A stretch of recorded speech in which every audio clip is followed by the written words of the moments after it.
Bonjour communauté Ninja. J'ai beaucoup de parents qui me disent que leurs enfants sont trop petits pour faire des transitions. Donc, Mathilde, si tu vas essayer de faire des transitions, donc, on essaie d'atteindre des obstacles, on me dit qu'ils sont trop petits. Je vais vous expliquer les 4 techniques en fait pour arriver à un résultat acceptable pour faire des bonnes transitions d'anneaux.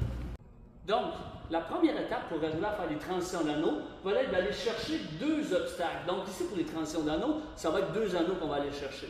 Ensuite, deuxième étape va être d'aller chercher de l'élan. Donc pour ce faire, on va bouger le bout des pieds. Donc bien important de les garder ensemble, le bout des pieds de droite à gauche.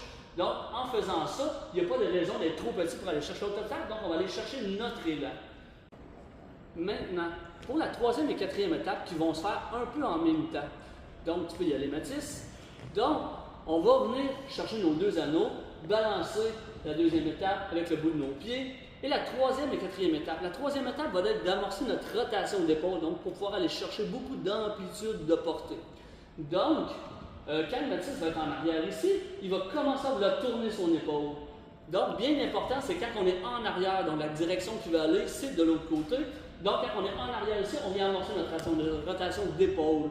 Donc, la dernière étape va être de lâcher au bon moment, donc après la rotation d'épaule. Donc, Mathis peut y aller en arrière et on vient lâcher notre main pour aller chercher l'autre anneau.